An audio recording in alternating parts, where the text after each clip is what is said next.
ಸಿಂಹ ರಾಶಿ 18 ವರ್ಷಗಳ ನಂತರ ಸಿಂಹ ರಾಶಿಯವರ ಅದೃಷ್ಟದ ಬಾಗಿಲು ಓಪನ್. ರಾಜವೈಭೋಗದ ಸಮಯ. ವೀಕ್ಷಕರೆಲ್ಲರಿಗೂ ನಮ್ಮ ವಾಹಿನಿಯ ವಿಶೇಷ ಕಾರ್ಯಕ್ರಮಕ್ಕೆ ಸ್ವಾಗತ.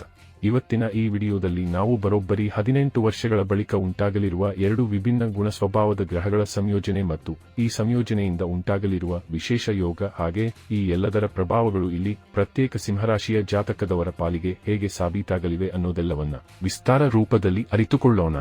ವಿಡಿಯೋ ಪ್ರಾರಂಭಿಸುವುದಕ್ಕೂ ಮುನ್ನ ಎಂದಿನಂತೆ ನಮ್ಮ ವಿನಂತಿ ಎಂದರೆ ನೀವಿನ್ನೂ ನಮ್ಮ ಚಾನೆಲ್ ಸಬ್ಸ್ಕ್ರೈಬ್ ಮಾಡಿಲ್ಲವೆಂದರೆ ಈ ಕೂಡಲೇ ನಮ್ಮ ಚಾನೆಲ್ ಅನ್ನು ಸಬ್ಸ್ಕ್ರೈಬ್ ಮಾಡಿ.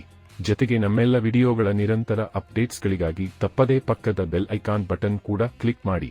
ನಿಮ್ಮ ಜೀವನದಲ್ಲಿಯೂ ಏನಾದರೂ ಸಮಸ್ಯೆಗಳು ಬಾಧಿಸುತ್ತಲಿದ್ದರೆ ಈ ಕೂಡಲೇ ಸ್ಕ್ರೀನ್ ಮೇಲೆ ಕಾಣ್ತಿರುವ ನಮ್ಮ ಗುರೂಜಿ ನಂಬರಿಗೆ ಕರೆ ಮಾಡಿ ಶೀಘ್ರವೇ ಶಾಶ್ವತ ಪರಿಹಾರ ಕಂಡುಕೊಳ್ಳಿ. ವೀಕ್ಷಕರೇ, ವೈದಿಕ ಜ್ಯೋತಿಷ್ಯದ ಪ್ರಕಾರ ಗ್ರಹಗಳು ಕಾಲಕಾಲಕ್ಕೆ ಸಾಗಿ ಇತರ ಗ್ರಹಗಳೊಂದಿಗೆ ಸಂಯೋಗವನ್ನು ರೂಪಿಸುತ್ತವೆ. ಇದರ ಪರಿಣಾಮಗಳು ಮಾನವ ಜೀವನ ಮತ್ತು ಪ್ರಪಂಚ ಎರಡರಲ್ಲೂ ಕಂಡುಬರುತ್ತವೆ. ಫೆಬ್ರವರಿಯಲ್ಲಿ ಬುಧ ಮತ್ತು ರಾಹುವಿನ ಸಂಯೋಗವು ಸಂಭವಿಸಲಿದೆ. ಜ್ಯೋತಿಷ್ಯದಲ್ಲಿ ಬುಧವನ್ನು ಬುದ್ಧಿವಂತಿಕೆ, ತರ್ಕ, ಸಂವಹನ, ಗಣಿತ, ಬುದ್ಧಿವಂತಿಕೆ ಮತ್ತು ಸ್ನೇಹಿತರ ಅಂಶವೆಂದು ಪರಿಗಣಿಸಲಾಗುತ್ತದೆ. ಮತ್ತೊಂದೆಡೆ ರಾಹುವನ್ನು ಕಠಿಣ ಮಾತು, ಜೂಜು, ಪ್ರಯಾಣ, ಕಳ್ಳತನ ಮತ್ತು ದುಷ್ಟ ಕಾರ್ಯಗಳ ಅಂಶವೆಂದು ಪರಿಗಣಿಸಲಾಗುತ್ತದೆ. ಈ ಸಂಯೋಗವು 18 ವರ್ಷಗಳ ನಂತರ ಕುಂಭ ರಾಶಿಯಲ್ಲಿ ಸಂಭವಿಸುತ್ತದೆ.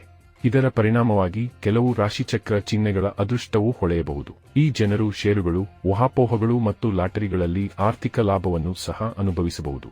ಆ ಅದೃಷ್ಟ ರಾಶಿಗಳಲ್ಲಿ ಖಂಡಿತ ಸಿಂಹರಾಶಿಯೂ ಸಹ ಒಂದಾಗಿರಲಿದ್ದು, ಇಲ್ಲಿ ರಾಹುವಿನ ಕೂಟನೀತಿ ಮತ್ತು ಬುಧನ ಬುದ್ಧಿವಂತಿಯ ಸಂಯೋಜನೆಯಿಂದಾಗಿ ಅಪಾರ ಪ್ರಮಾಣದ ಯಶಸ್ಸು ಲಭಿಸಬಹುದಾಗಿದೆ. ಹಾಗಾದರೆ ಬನ್ನಿ ಇಲ್ಲಿ ರಾಹು ಮತ್ತು ಬುಧನ ಸಂಯೋಗದ ಪ್ರಭಾವಗಳು ಈ ವಿಶೇಷ ಸಮಯಾವಧಿಯಲ್ಲಿ ಪ್ರತ್ಯೇಕ ಸಿಂಹ ರಾಶಿಯ ಜಾತಕದವರ ಪಾಲಿಗೆ ಹೇಗೆ ಸಾಬೀತಾಗಲಿವೆ ಅನ್ನೋದೆಲ್ಲವನ್ನ ವಿಸ್ತಾರ ರೂಪದಲ್ಲಿ ಅರಿತುಕೊಳ್ಳೋಣ. ವೀಕ್ಷಕರೇ, ಸಿಂಹ ರಾಶಿಯವರಿಗೆ ಬುಧ ಮತ್ತು ರಾಹುವಿನ ಸಂಯೋಗವು ಸಕಾರಾತ್ಮಕ ಫಲಗಳನ್ನು ತರಲಿದೆ. ಈ ಸಂಯೋಗವು ನಿಮ್ಮ ಸಂಚಾರ ಜಾತಕದ 7ನೆಯ ಮನೆಯಲ್ಲಿ ರೂಪುಗೊಳ್ಳಲಿರುವ ಕಾರಣ ಈ ಸಮಯದಲ್ಲಿ ಇದು ನಿಮ್ಮ ಆತ್ಮವಿಶ್ವಾಸವನ್ನು ಹೆಚ್ಚಿಸುತ್ತದೆ. ನಿಮ್ಮ ಕೆಲಸದಲ್ಲಿ ನೀವು ನಾಯಕತ್ವದ ಪಾತ್ರವನ್ನು ಸಹ ಪಡೆಯಬಹುದು. ಇದಲ್ಲದೆ ನೀವು ಯಾವುದೇ ಹಿಂದಿನ ಹೂಡಿಕೆಗಳಿಂದ ಉತ್ತಮ ಫಲಿತಾಂಶಗಳನ್ನು ಪಡೆಯುತ್ತೀರಿ. ಹಿಂದಿನ ಹೂಡಿಕೆಗಳು ಲಾಭಕ್ಕಾಗಿ ಉತ್ತಮ ಅವಕಾಶಗಳನ್ನು ಸಹ ಒದಗಿಸುತ್ತವೆ. ಪಾಲುದಾರಿಕೆ ವ್ಯವಹಾರ ಅಥವಾ ವ್ಯಾಪಾರದಲ್ಲಿ ಹೊಸ ಒಪ್ಪಂದವು ಗಮನಾರ್ಹ ಲಾಭವನ್ನು ತರುತ್ತದೆ. ಈ ಸಮಯದಲ್ಲಿ ನಿಮ್ಮ ವಿಶ್ವಾಸವು ಹೆಚ್ಚಾಗುತ್ತದೆ. ಷೇರು ಮಾರುಕಟ್ಟೆಯಿಂದಲೂ ನೀವು ಲಾಭ ಪಡೆಯಬಹುದು. ಇಲ್ಲಿ ಬುಧ ಮತ್ತು ರಾಹುವಿನ ಸಂಯೋಗವು ಪ್ರತ್ಯೇಕ ಸಿಂಹ ರಾಶಿಯ ಜಾತಕದವರ ಪಾಲಿಗೆ ಖಂಡಿತ ಪ್ರಯೋಜನಕಾರಿ ಲಾಭಗಳನ್ನು ತರಬಹುದು. ಈ ಸಂಯೋಗವು ನಿಮ್ಮ ರಾಶಿಚಕ್ರ ಚಿಹ್ನೆಯಿಂದ 7ನೇ ಮನೆಯಲ್ಲಿ ಅಂದರೆ ನಿಮ್ಮ ಸಪ್ತಮ ಭಾವದಲ್ಲಿ ಸಂಭವಿಸುತ್ತದೆ. ಆದ್ದರಿಂದ ಈ ಸಮಯದಲ್ಲಿ ನಿಮಗೆ ಅದೃಷ್ಟ ಅನುಕೂಲಕರವಾಗಬಹುದು. ಇಲ್ಲಿ ಹೂಡಿಕೆ ಮತ್ತು ಆದಾಯದ ವಿಷಯದಲ್ಲಿ ರಾಹು ಮತ್ತು ಬುಧನ ಸಂಯೋಗವು ನಿಮಗೆ ಶುಭವಾಗಲಿದೆ. ಈ ಸಂಯೋಗವು ನಿಮ್ಮ ಸಂಚಾರ ಜಾತಕದ 7ನೇ ಮನೆಯಲ್ಲಿ ರೂಪುಗೊಳ್ಳುತ್ತದೆ. ಆದ್ದರಿಂದ ಈ ಅವಧಿಯಲ್ಲಿ ನಿಮ್ಮ ಆದಾಯವು ಗಮನಾರ್ಹವಾಗಿ ಹೆಚ್ಚಾಗಬಹುದು. ಈ ಸಮಯದಲ್ಲಿ ನಿಮ್ಮ ಆದಾಯವು ಹೆಚ್ಚಾಗುತ್ತದೆ. ಈ ಸಮಯದಲ್ಲಿ ನೀವು ಸಮ್ಮಾನ ಮತ್ತು ಗೌರವವನ್ನು ಸಹ ಪಡೆಯುತ್ತೀರಿ. ಭವಿಷ್ಯದ ಯೋಜನೆಗಳು ಹೆಚ್ಚು ಸಂಘಟಿತ ಮತ್ತು ಬಲವಾಗಿರುವಂತೆ ತೋರುತ್ತದೆ. ನೀವು ಸಾಮಾಜಿಕ ಬೆಂಬಲ ಮತ್ತು ಸಹಕಾರವನ್ನು ಸಹ ಪಡೆಯುತ್ತೀರಿ. ವಿವಾಹಿತರು ಅದ್ಭುತವಾದ ವೈವಾಹಿಕ ಜೀವನವನ್ನು ಹೊಂದಿರುತ್ತಾರೆ. ಅವಿವಾಹಿತರು ವಿವಾಹ ಪ್ರಸ್ತಾಪಗಳನ್ನು ಪಡೆಯಬಹುದು.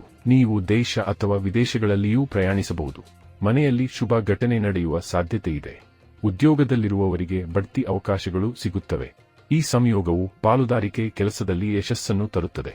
ಈ ಸಮಯದಲ್ಲಿ ನೀವು ಧಾರ್ಮಿಕ ಅಥವಾ ಶುಭ ಕಾರ್ಯಕ್ರಮದಲ್ಲಿ ಭಾಗವಹಿಸಬಹುದು.